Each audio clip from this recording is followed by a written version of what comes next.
পেটের বাচ্চা ছেলে নাকি মেয়ে এটা জানার আগ্রহ প্রায় প্রত্যেকটা মা বাবার থাকে।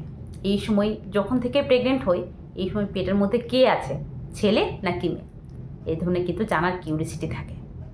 তো সাধারণত এই সময় আমাদের দিদা কাকিমারা যারা কিন্তু আমাদের বাড়ির আশপাশে থাকে এবং তারা কিন্তু দেখে বারে বারে বলে থাকেন যে তোমার ক্ষেত্রে ছেলেই হবে বা মেয়েই হবে, যেটা কিন্তু আমার প্রেগনেন্সির সময় বারে বারে বলা হতো। তো ঠিক আমার প্রেগনেন্সির সময় ঠিক কী কী বলা হতো এবং কোন কোন লক্ষণগুলো আমার ছেলে সন্তানের সময় মিলে গেছে, চলুন আপনাদের সাথে সেটাই শেয়ার করব। আশা করি আপনাদের জন্য অনেকটাই হেল্পফুল হবে, তার জন্য শেষ পর্যন্ত দেখুন। আর ঠিক কোন কোন লক্ষণগুলো মিলে যাচ্ছে কমেন্ট বক্সে জানাবেন। আর ভিডিওটা ভালো লাগলে, ইনফরমেটিভ মনে হলে বেশি বেশি শেয়ার করুন, পারলে একটা লাইক করুন, আর অবশ্যই চ্যানেলটাকে সাবস্ক্রাইব করে পাশে থাকবেন। চলুন ভিডিও বেশি যাওয়া যাক। নমস্কার, দেশকুন পঞ্চুর আরেকটি নতুন ভিডিওতে সবাইকে স্বাগত। তো দেখুন, সাধারণত একটা মেয়ে যখনই প্রেগনেন্ট হয় এই সময় কিন্তু শারীরিক বিভিন্ন রকম পরিবর্তন লক্ষ্য করা যায়। পেটের আকার থেকে শুরু করে এই সময় খাওয়া দাওয়া, এই সময় দেখবেন যে বিভিন্ন রকম পরিবর্তন আসে। কেউ আগে যেটা পছন্দ করছিল এই সময় কিন্তু তার ঠিক বিপরীত হয়। তো এই পরিবর্তনগুলো কিন্তু বা এই লক্ষণগুলো দেখেই কিন্তু আমাদের বড়রা বা আমাদের দিদা কাকিমারা কিন্তু এরা কিন্তু স্পষ্টভাবে বলে দেয়। তো সাধারণত আমাকে যেটা বলা হতো যে প্রেগনেন্সিতে পেটটা ঠিক কেমন রয়েছে। দেখুন, প্রেগনেন্সিতে পেটের কিন্তু প্রত্যেকের আকার চেঞ্জ হয়। তো প্রেগনেন্সিতে পেটটা ঠিক কেমন ধরনের বড় হয়েছে, পেটটা যদি সুচালো টাইপের থাকে, মানে দুদিক থেকে সরু, সামনের দিকে এগোনো থাকে, পেটটা চ্যাপ্টা টাইপের যদি না থাকে, দূর থেকে দেখলে যদি বোঝা যায় পেটটা সরু টাইপের রয়েছে, তাহলে কিন্তু এটা ছেলে সন্তান হওয়ার লক্ষণ এটা বলা হয়।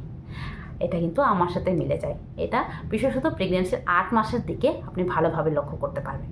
তো এটা কিন্তু আপনি নিজেও লক্ষ্য করতে পারবেন না, আপনার হাজব্যান্ড বা আপনার শাশুড়ি মা যিনি রয়েছেন তাকে দেখতে বলুন যে আপনার পেটটা ঠিক কেমন দেখতে।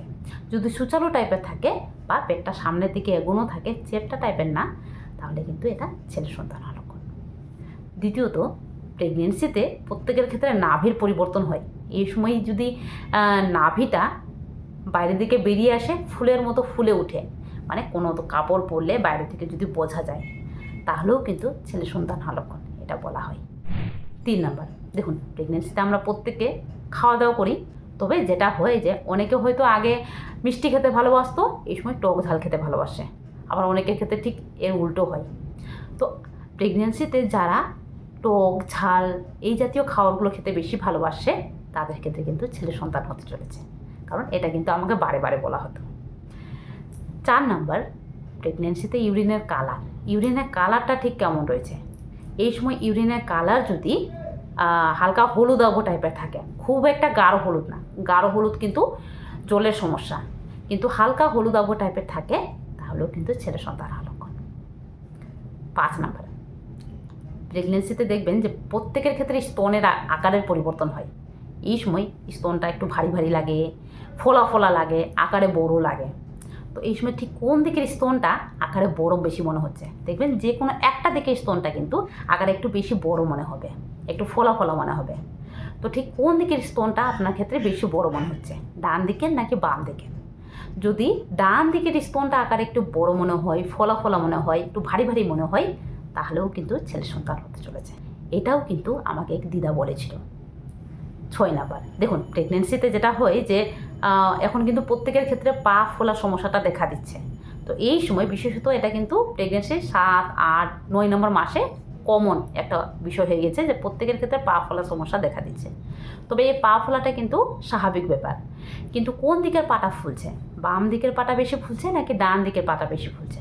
যদি বাম দিকের পাটা বেশি ফুলে, সেটাও কিন্তু ছেলে সন্তান হওয়ার লক্ষণ। এমনকি নড়াচড়াটা আপনাদের সাথে বলা হয়নি।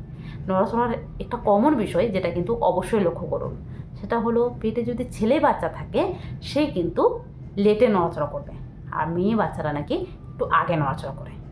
এটা আমার শাশুড়িমার সাথেও মিলে যায়, মানে শাশুড়িমার ক্ষেত্রে কিন্তু দুটো ছেলে হয়, তার ক্ষেত্রে কিন্তু বাচ্চারা লেটে নড়াচড়া করে, আর আমার ক্ষেত্রেও বাচ্চা লেটে নড়াচড়া করছে। মানে সাধারণত প্রেগনেন্সির 5 মাসের পর থেকে যদি বাচ্চা নড়াচড়া করে, তাহলেও কিন্তু বলা হয় এটা ছেলে সন্তান হওয়ার লক্ষণ। এই সময় আরও কিছু লক্ষণ রয়েছে যেটা কিন্তু আপনাদের জানা উচিত, যেটা কিন্তু আমাকে বলা হতো। সেটা কি, সাধারণত প্রেগনেন্সিতে যদি গা হাত পা সবসময় গরম থাকে, মানে হাত এবং পা হালকা উষ্ণ টাইপের থাকবে, হালকা একটু গরম টাইপের থাকছে, জোর জোর টাইপের না, কিন্তু হালকা একটু গরম টাইপের থাকছে সবসময়। বিশেষত রাত্রেবেলার দিকে যদি হাত পা একটু গরম গরম টাইপের থাকে তাহলেও কিন্তু এটা ছেলে সন্তান হওয়ার লক্ষণ।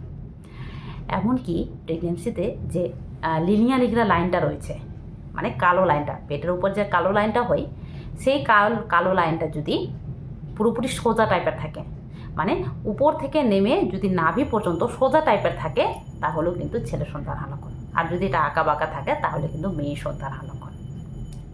এছাড়াও প্রেগনেন্সিতে কিন্তু যেটা হয় যে প্রত্যেকের ক্ষেত্রে ত্বকের কিন্তু পরিবর্তন হয়। কারো কারো ক্ষেত্রে চোখ মুখ দেখতে উজ্জ্বল লাগে, আবার কেউ কেউ কিন্তু খুব শুকিয়ে যায়, দেখতে মুখের মধ্যে ব্রণও হয়ে যায়। তো সাধারণত যেটা বলা হয় যে প্রেগনেন্সিতে কোনো মা যদি দেখতে সুন্দর হয়ে যায়, কোনো ধরনের ব্রণ না থাকে, চুল যদি বেশ শাইন করে, চুল যদি লম্বা হয়ে যায়, ঘন ঘন চুল বাড়ে যদি, তাহলেও কিন্তু এটা ছেলে সন্তান হওয়ার লক্ষণ। এমনকি প্রেগনেন্সিতে যদি বমি, মানে প্রত্যেকের ক্ষেত্রে বমি হয় কম বেশির ক্ষেত্রে, কিন্তু যদি পেটে ছেলে সন্তান থাকে তাহলে কিন্তু খুব একটা বেশি বমি হবে না, মানে হলে পরেও প্রেগনেন্সির প্রথম 3 মাসে হালকা বমি হবে, খুব একটা যে বমি হবে তেমনটা কিন্তু হবে না। আমি কিন্তু এটা বারে বারে বলছি যে আমি যতটা মাদের দেখেছি যাদের ক্ষেত্রে ছেলে সন্তান হয়েছে তাদের ক্ষেত্রে কিন্তু খুব একটা বমি হয়নি, যেটা কিন্তু আমার ক্ষেত্রেও মিলে গেছে। তো অবশ্যই বলবো বমি যদি না হয়ে থাকে তাহলে কিন্তু ছেলে সন্তান হতে পারে, তবে এগুলোর কিন্তু দীর্ঘদিনের এক্সপিরিয়েন্স অনুযায়ী আমাদের দিদা কাকিমারা বলে থাকেন, যেটা কিন্তু আপনার সাথে শেয়ার করলাম। এবং আমার ক্ষেত্রে কিন্তু এর মধ্যে বেশিরভাগটাই মিলে গেছে। যেমন আমার ক্ষেত্রে নাভি ফুলে গেছিলো, এবং আমার ক্ষেত্রে কিন্তু পেটটা সুচালো টাইপের দেখা দিচ্ছিল। তাছাড়াও ডান দিকের স্তনটা কিন্তু আকারে বেশি ফলা ফলা মনে হতো, এমনকি এই সময় ইউরিনের যে কালারটা বললাম সেটাও কিন্তু এমন হতো। এছাড়াও তল পেটের জায়গাটাতে কিন্তু একটু ভারী ভারী মনে হতো, একটু চাপ চাপ মনে হতো। অনেকের ক্ষেত্রে দেখবেন যে পেটের উপরই ভাগটা বেশি উঠে আসছে, চেপে থাকছে। পেটের তল পেটে যদি একটু ভারী ভারী মনে হয়, বেশি চাপ মনে হয় পুরো প্রেগনেন্সিতে, তাহলেও কিন্তু ছেলে সন্তান হওয়ার লক্ষণ, যেটা কিন্তু আমি লক্ষ্য করেছিলাম। তো এই বিশেষ কিছু জিনিস দেখে কিন্তু আমাকে যেটা বলা হতো, এবং তার মধ্যে কিছু কিছুটা আমার ক্ষেত্রে মিলে যায়। তবে খাওয়ার বিষয়টা কিন্তু এটা আমার ক্ষেত্রে মিলেনি। মানে আমার ক্ষেত্রে যেটা হয় যে আমি কিন্তু টক ঝাল খেতে খুব একটা ভালোবাসতাম না, ঝাল তো খেতেই পারতাম না, আমি মিষ্টি জাতীয় খাবারগুলো খুব ভালোবাসতাম। এটা কিন্তু আমার শাশুড়িমার ক্ষেত্রেও দেখা দিয়েছিল যে মিষ্টি জাতীয় খাবারগুলো খুব ভালোবাসছিল। তো আপনার ক্ষেত্রে ঠিক কোন কোন লক্ষণগুলো মিলে গেছে কমেন্ট বক্সে জানান। তবে অবশ্যই বলবো এই লক্ষণগুলোর বৈজ্ঞানিক কোনো রকম ভিত্তি নেই, এগুলো শুধুমাত্র এক্সপিরিয়েন্স অনুযায়ী বলা হয়, আর যেটা কিন্তু প্রায় বেশিরভাগটা অনেকের ক্ষেত্রে মিলে যায়, যেমন আমার ক্ষেত্রে মিলে গেছে, তো সেটাই শেয়ার করলাম। তো আশা করি আজকের ভিডিওর মাধ্যমে কিছুটা হলেও আপনাদের হেল্প হয়েছে।